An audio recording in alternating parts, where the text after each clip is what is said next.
지킵니다.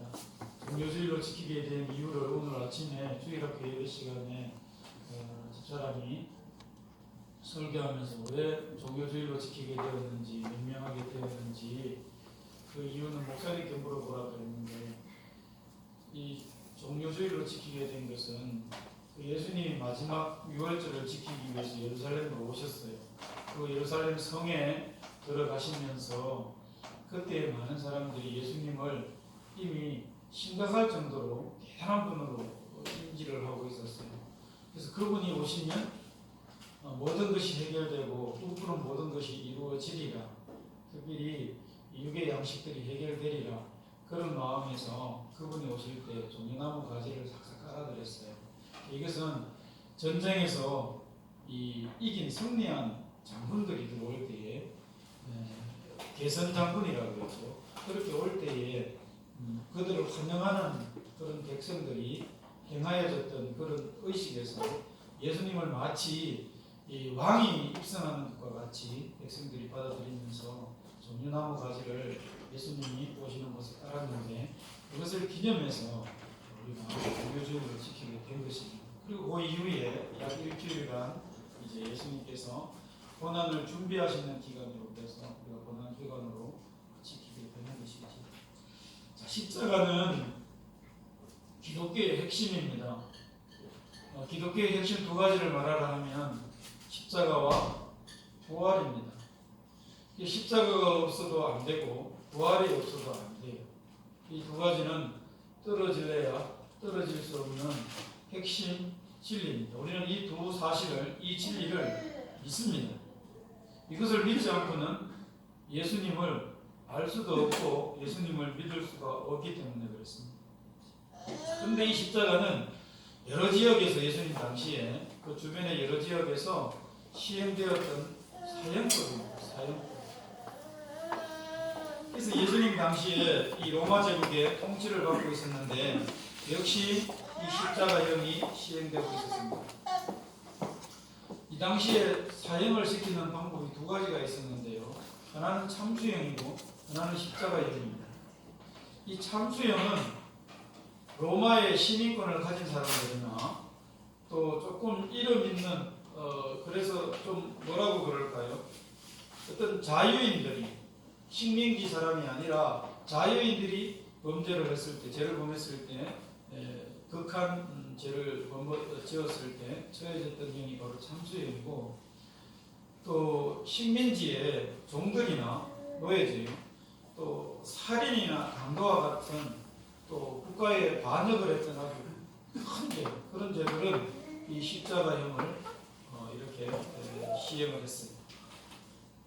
이 십자가형의 특이한 것은 육체의 고통도 어마어마하게 크지만 그러나 큰 수치를 경험하는, 그리고 그 십자가를 진 어떤 사람의 그 가문도 이 십자가형으로 말미암아 큰 수치를 당하게 되는 그런 형벌이었습니다. 일단 사형이 확정이 되면 군인들이, 로마 군병이 채찍질을 합니다. 그리고 사형장으로 끌고 가요.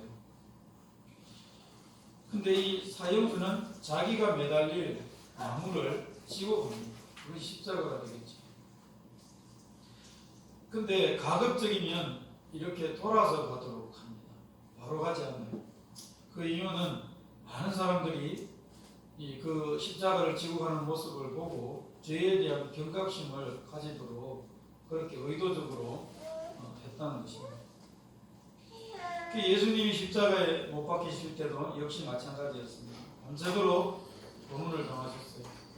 그리고 채찍에 맞으셨는데, 채찍 끝에는 패션 오브 크라이스트를 우리가 봐서 알지만 이런 갈고리 같은 게 있어서 몸을 휘감고 당기면, 휘감으면서 마지막에 몸을 찍어서 당길 때 살점을 그대로 다 뜯어냅니다. 그렇게 밤새 채찍에 맞으시고, 그리고 무거운 십자가, 약 한 40kg 정도 된다고 그래요. 그런 십자가를 짊어지고 골고자 언덕까지 예수님이 끌려가셨습니다. 수많은 사람들이 보았죠. 지금도 예루살렘 성지에 가보면 그 예수님이 로마 군인들에게 채찍을 맞고 마지막 골고다 언덕에 십자가에 달리시기까지 그 십자가를 지고 가신 그 길이 약 한 800m 정도 되는데 그거를 비아 돌로로사, 그래서 많은 관광객들이 그 길을 실제로 예수님이 가셨던 그 800m의 길을 따라서 걸어가고 그렇게 해본다. 뭐라 그럴까요? 고통을 함께 느끼려고 그렇게 간다고 해요.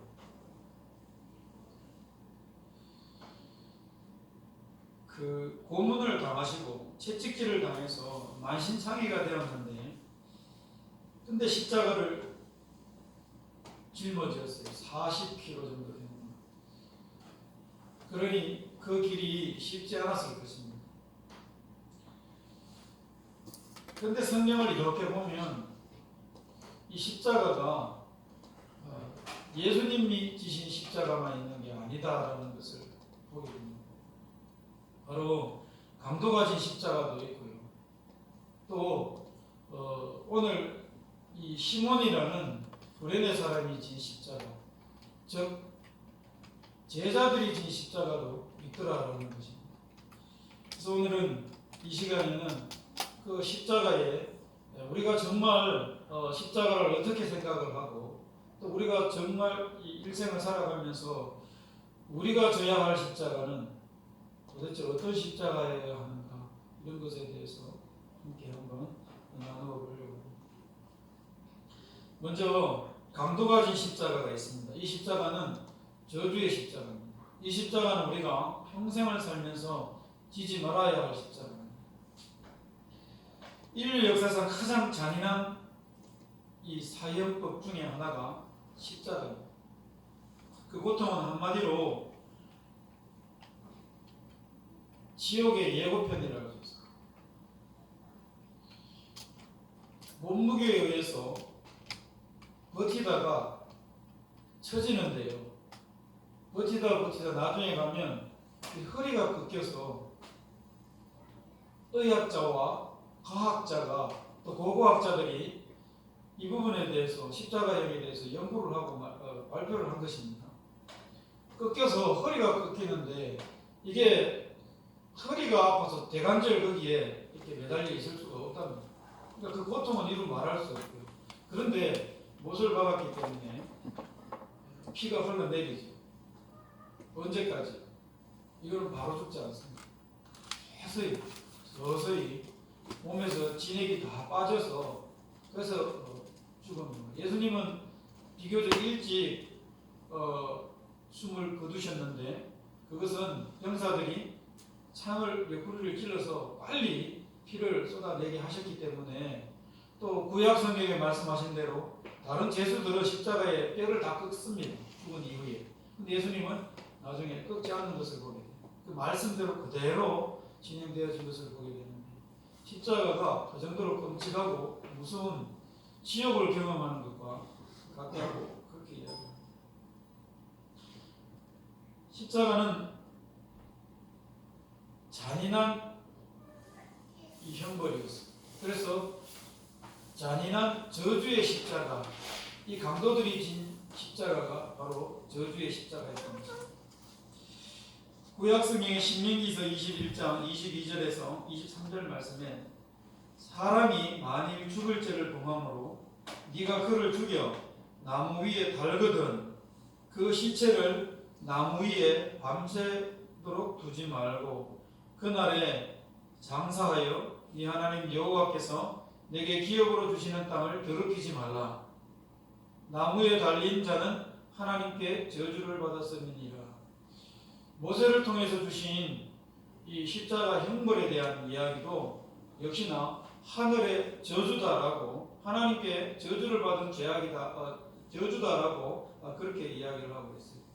그래서 구약의 이스라엘 백성들은 처형을 할 때 잘못을 하면 보통은 돌로 쳐 죽였습니다.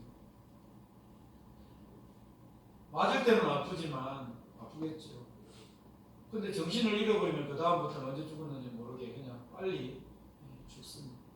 근데 십자가는 그러지 않아요.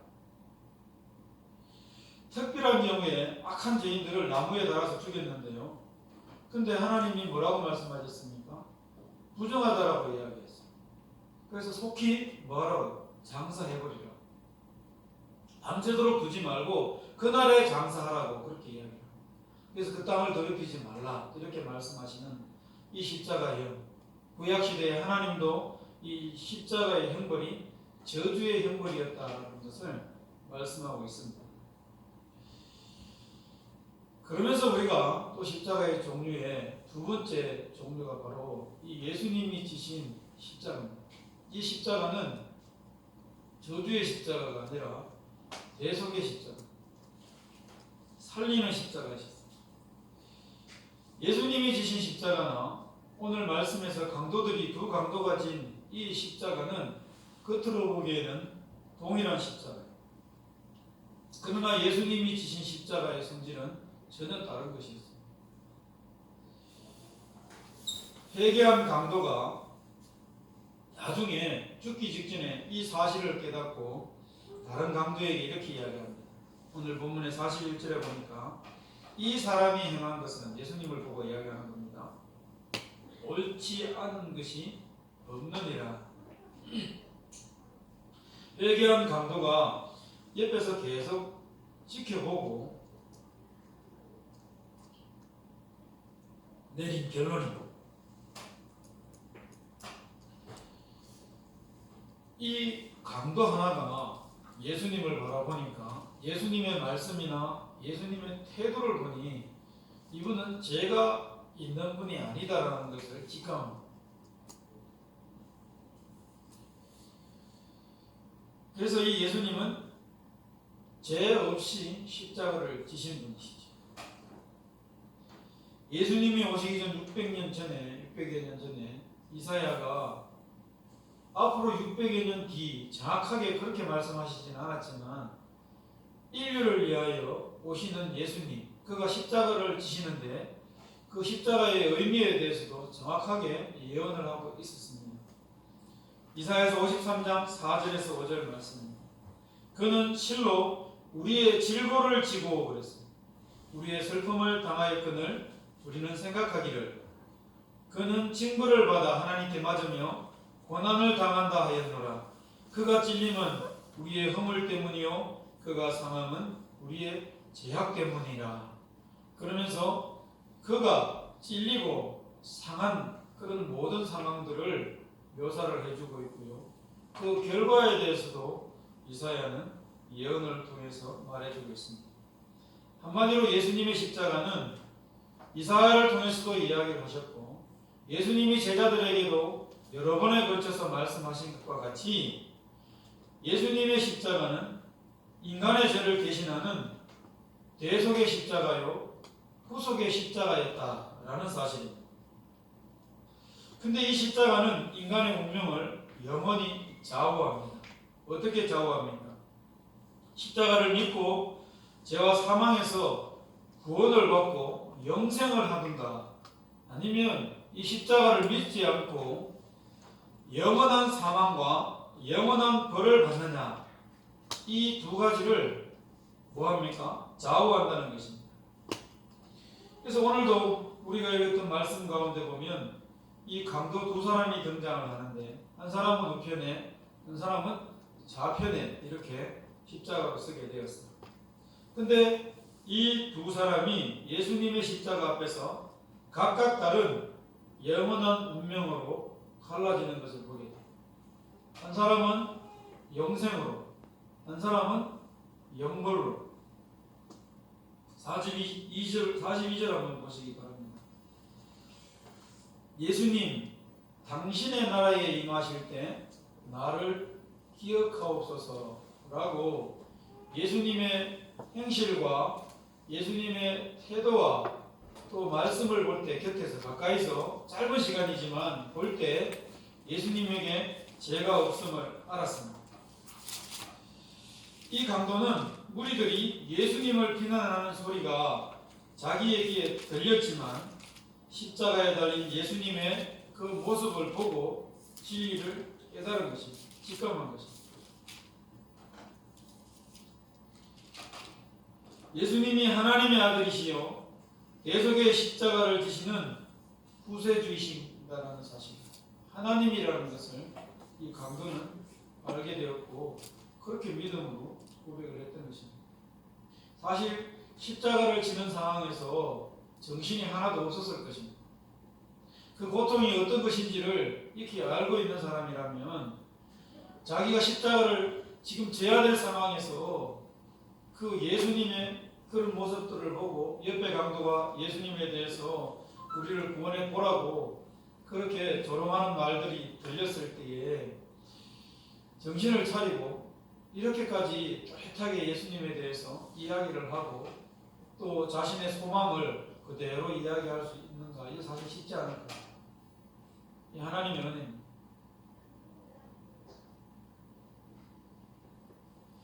이 회개한 강도, 예수님에 대해서 정확하게 안 강도의 고백을 들은 예수님이 어떻게 반응하십니까? 바로 43절에 내가 진실로 내게 이르노니 오늘 네가 나와 함께 낙원에 있으리라. 낙원은 천국을 말씀하십니다. 하나님의 나라입니다. 예수님이 십자가 죽음 이후에 천국에 들어가실 때에 내가 너를 같이 데려가겠다, 함께 내가 너를 데려가겠다라고 약속하신 것입니다. 아슬아슬했지만 이 한 강도는 예수님께 직접 구원을 받는 그런 행운을 얻게 되었습니다. 그런데 반면에 다른 한 강도는 어떻게 되었습니까? 그런데 죄를 고백하지 아니하고 예수님을 인정하지 아니하고 많은 사람들이 비난하고 수군거리고 조롱했던 그 무리들과 별반 다를 바 없이 마지막 십자가라는 죽음 앞에서도 회개함이라든지 뉘우침이 없이 그렇게 반응하다가 결국은 영원히 멸망하는 그 모습을 보게 됩니다.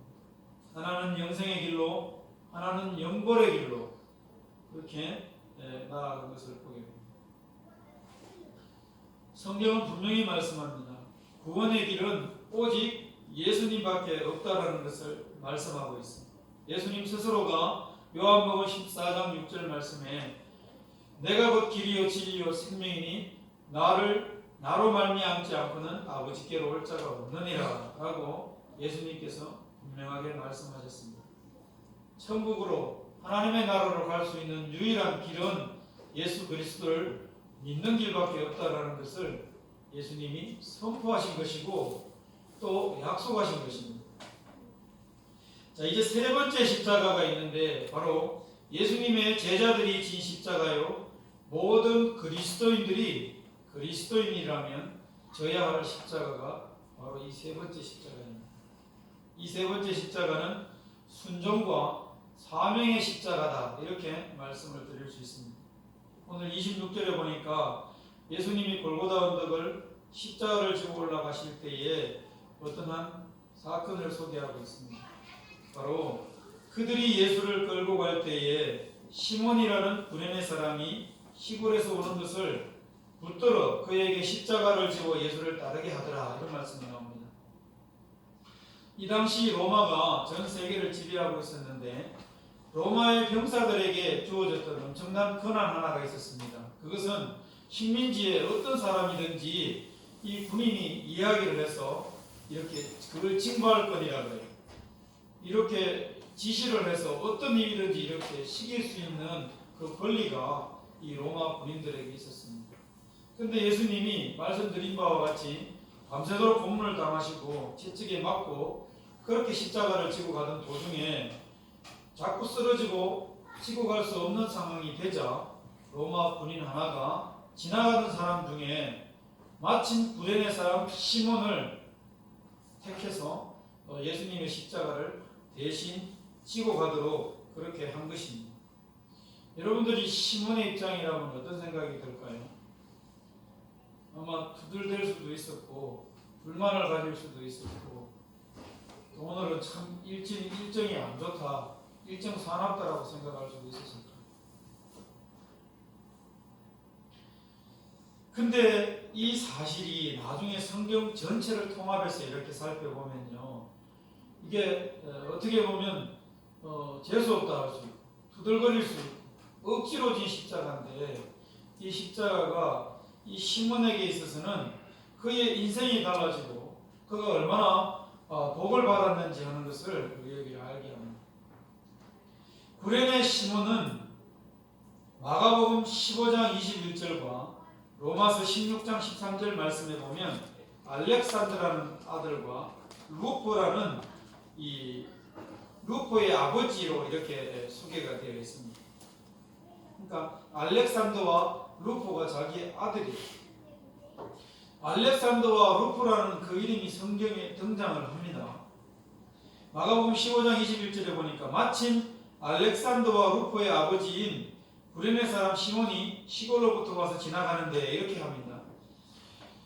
이게 십자가를 지고 올라갈 때 그때에 이 마가복음에서는 정확하게 이 시몬의 아들 두 이름이 등장을 하고요. 그들이 그를 억지로 가게 하여 예수의 십자가를 지우고 이렇게 나옵니다. 그러니까 원하지 않았어요. 시몬이 예수님의 십자가를 대신 그냥 내가 짓게요 하고 자발적으로 그렇게 지지 않았어요. 그런데 그 알렉산더와 루포에 대하여 로마서 16장 13절에 바울이 뭐라고 이야기하느냐. 이거 약 한 30년 뒤쯤의 이야기입니다. 주 안에서 택하심을 입은 루포와 그의 어머니에게 문안하라 이렇게 이야기합니다. 바울이 고린도 교회에서 로마에 편지를 쓸 때에 로마의 성도들에게 이 루포와 루포의 어머니에 대해서 너희들이 좀 신경을 써서 챙겨주라 그렇게 이야기를 하면서 그의 어머니는 곧 내 어머니니라 이렇게 소개를 합니다. 그러니까 이 시몬의 아내를 바울은 어머니처럼 여기고 지금 그를 대하고 있다는 것을 볼 수 있어요. 무슨 이야기입니까? 몇십 년 전에 그의 아버지가 그의 남편이 억지로라도 그 징발권을 가진 군인에 의해서 그렇게 십자가를 지고 갔지만 그러나 후대에 몇 시간이 흐르고 난 다음에 봤더니 그의 가정이 그의 아들들이 믿음으로 잘 성장한 것을 볼 수 있고 또 그의 아내가 이 바울이라는 믿음의 이 종으로부터 내 어머니라는 그런 칭송을 받을 정도로 그렇게 대접을 받고 살아가고 있더라는 것입니다. 무슨 말일까요? 예수를 믿고 그도 예수를 믿었지만 그의 아들들도 예수를 믿고 무엇보다도 그의 아내도 예수를 믿고 그렇게 초대교회 지도자로부터 이렇게 문안을 받을 만큼 또 어머니라고 칭송을 받을 만큼 초대교회 당시에 이 성도로서 자리매김을 하고 중요한 일들을 감당하는 자로 그렇게 살아가는 가문이 되었더라는 것입니다. 예수님은 제자들에게 말씀하셨습니다. 뭐라고요? 마태복음 16장 24절에 누구든지 나를 따라오려거든 자기를 부인하고 자기 십자가를 지고 나를 따를 것이니라 그랬습니다. 이 십자가는 어떤 십자가일까요? 바로 순종의 십자가요, 사명의 십자가인 줄 믿습니다. 이 순종의 십자가는 먼저 구체적으로 이게 무슨 이야기입니까? 이것은 주님의 말씀대로 따르고 주님의 말씀에 순종하며 가는 그런 십자가를 바로 순종의 십자가라 할 수 있습니다. 이 순종의 십자가는 나의 생각은 없어요. 내 경험도 없어요. 내 이익과 달라도 또 내 생각과 달라도 내 경험과 다르다 할지라도 그대로 지는 십자가, 따르는 십자가가 바로 이 순종의 십자가입니다. 이것은 나 자신을 포기하는 것입니다. 그러니까 나를 부인하는 것입니다. 자기를 부인하고 그리고 예수님의 말씀에 순종하는 것, 이것을 순종의 십자가라고 합니다. 쉽지 않습니다. 빌리 그레이엄 목사님 우리가 잘 아는데요. 이분이 이 십자가를 진다는 것에 대해서 이렇게 이야기했습니다. 어떤 대가를 치르더라도 그리스도의 편에 서는 것이다 이렇게 이야기했습니다. 이것은 유익이나 손해나 유불리를 따지지 않는 것입니다. 그냥 그리스도의 말씀이니까 그리스도의 말씀대로 순종하며 지는 것이 바로 순종의 십자가다라는 것입니다. 그리고 사명의 십자가는 어떤 십자가입니까? 우리 모두는 각자에게 어떤 성품과 재능을 하나님이 주셨습니다. 그럼 그 성품과 재능을 주셨을 때는 거기에 맞는 어떤 일들을 쓰임을 받으려고 우리에게 주신 것입니다. 그래서 이사야서에 주는 토기장이요 우리는 그릇이라 그랬는데 질그릇도 하나님이 만드시고 귀한 금그릇도 하나님이 만드시는데 금그릇의 용도는 또 하나님이 주인의 입장에서는 쓰시고자 하는 대로 쓰실 것이고 질그릇은 질그릇 나름대로 하나님께서 쓰시고자 하는데 쓰실 것입니다. 이 주인의 원하는 대로. 예수님께서는 달란트 비유를 통해서 1달란트든 2달란트든 5달란트든 너희들이 그것을 가지고 최선을 다해서 재능과 나에게 주어져 있는 그 성품들을 통해서 주신 대로 맡기신 대로 감당할 것을 예수님께서도 말씀을 하셨습니다. 근데 우리가 우리에게 주어져 있는 이 재능과 이 성품을 우리의 위치에 따라 우리의 모습과 가진 어떤 그런 상황에 따라 이것을 온전히 사용하며 살아가야 하는 것인데 이것을 우리는 사명이라고 합니다. 우리 교회 안에서도 이 공동체 안에서도 우리에게 사명이 있고요. 여러분들의 가정 안에서도 여러분들 각자의 위치에 따라 사명이 있습니다. 아버지는 아버지로서의 사명이 있고 아내는 아내로서의 사명이 있고 또 아들, 딸들은 자녀들은 자녀대로의 사명이 있어요. 그 자리를 잘 지켜가야 하고 그 사명을 잘 감당할 때에 그 가정은 굉장히 행복한 가정이 되고 또 건강한 가정이 됩니다. 그런데 어느 누가 하나 일탈을 하고 어느 누군가 하나 그 사명을 감당하지 못한다면 어려움이 오게 되는 것입니다. 이 교회 공동체도 역시 마찬가지입니다. 하나님께서 다양한 사람들을 불러서 같은 사람에게 똑같은 사명을 나눠주지 않았습니다. 그런 사명들을 우리 각자의 재능을 따라 성품을 따라 다양하게 부르신 그 성도들에게 하나님께서 주시고 요구하신다라는 것입니다. 그런데 어떻습니까? 감당하는 것이 어떻습니까? 쉽지 않습니다. 이 사명의 십자가를 준다는 것이 쉽지 않아요. 바쁘다는 어떤 핑계나 생각 또 내가 손해본다라는 어떤 핑계나 생각 또 사명이 얼마나 귀한 것인지 잘 깨달아 알지 못하기 때문에 다양한 어떤 그런 이유들이 있어서 져야 할 사명의 십자가를 제대로 이렇게 지지 못하는 경우들을 보게 된단 말이죠. 오늘 본문에도 제자들의 모습은 보이지 않습니다. 많은 기적을 나타날 때 비키라고 소경 바디메오가 다윗의 자손 예수여 나를 불쌍히 여기소서 할 때에 시끄럽다고 예수님 앞에서 가면서 다 예수님을 보호하고 예수님을 따르고 막 그렇게 했던 그 제자들 오늘 보십시오. 십자가를 지고 갈 때 어디에 있었습니까? 아무도 없어요. 다 보이지 않아요. 다 도망가고 보니까 그를 위하여 가슴치며 슬피 우는 여자의 큰 무리가 따라가며 그냥 따라갈 정도로 그랬지 없어요. 제자들은 없어요. 또 백성들은 25절 말씀에 서서 그냥 구경만 하고 있습니다. 종려나무 가지를 던지면서 개선 장군이 들어올 때처럼 그렇게 환호하던 사람들이 4일 전만 해도 있었어요. 수도 없이 많은 사람들. 다 어디 있습니까? 예수님이 십자가를 지실 때 이 사람들은 지금 다 구경만 하고 있다라고 지금 이야기하고 있습니다.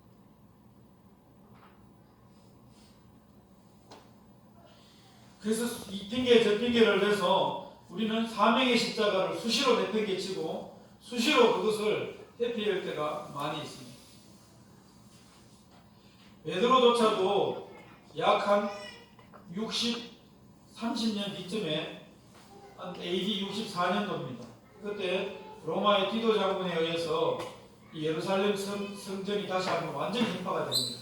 이 말씀 때문에 예수님이 나를 위하여 울지 말고 네 자녀들을 위하여 울으라 그랬습니다. 그때에 베드로가 살아있었을 텐데요.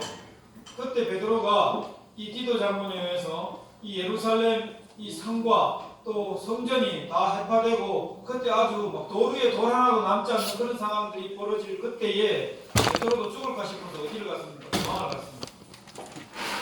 근데 예수님이 반대편에서 걸어오시는 거예요. 그때 베드로가 이렇게 묻습니다.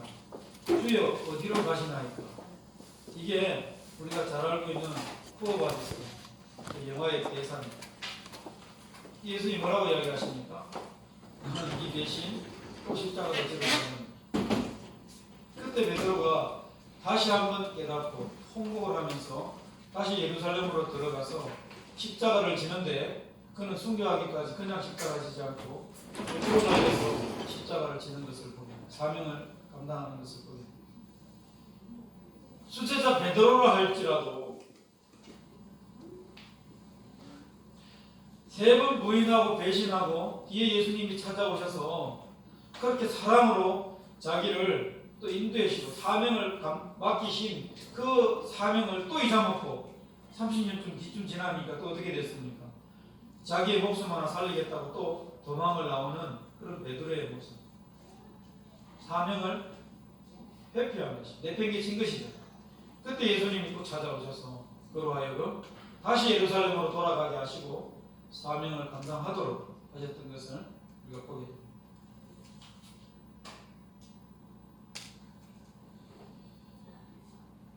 십자가를 회피하지 말라. 십자가를 피해서 다른 데로 가면 더 무서운 십자가가 기다리고 있을 것이다. 이것이 토마스 아케피스라는 신학자가 하신 말. 우리에게 주어진 십자가를 피하면 또 다른 십자가가 우리를 기다리고 있다는 것을 우리는 기억을 해야 됩니다. 무슨 이야기입니까? 피하지 말라는 것입니다. 내가 처한 상황 속에서 최선을 다해서 사명의 십자가를 져야 할 것입니다. 그러면 어떻게 될까요? 하나님께서 나를 책임져 주십니다. 로마서 18장 17절에서 18절에 보니까 자녀임은 또한 상속자 곧 하나님의 상속자요 그리스도와 함께한 상속자니 우리가 그와 함께 영광을 받기 위하여 고난도 함께 받아야 할 것이니라. 생각하건대 현재의 고난은 장차 우리에게 나타날 영광과 비교할 수 없도다 말씀하고 계십니다.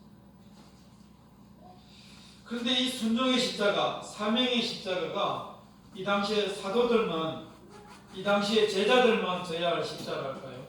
그렇지 않습니다. 오늘 우리들도 동일하게 져야 할 십자가입니다. 근데 십자가의 무게는 어떻습니까? 다 달라요. 십자가의 모양은 어떻습니까? 다 다릅니다.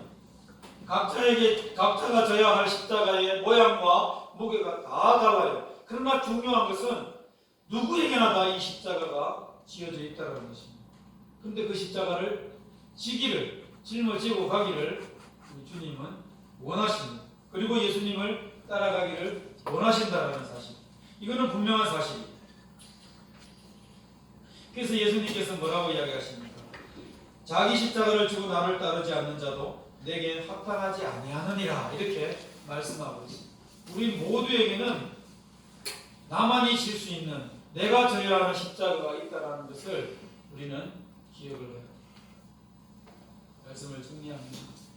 오늘 말씀을 통해서 종교주의를 맞아 예수님이 십자가를 지시는 이 과정 또 그 가운데 2명의 이 행악자 강도가 함께 십자가를 지는 과정 가운데서 우리가 말씀을 함께 나눴습니다. 십자가는 3 종류가 있다고 했습니다. 절대 지지 말아야 할, 져서는 안 될 십자가가 있다고 했습니다. 강도가 진 바로 이 저주의 십자가입니다.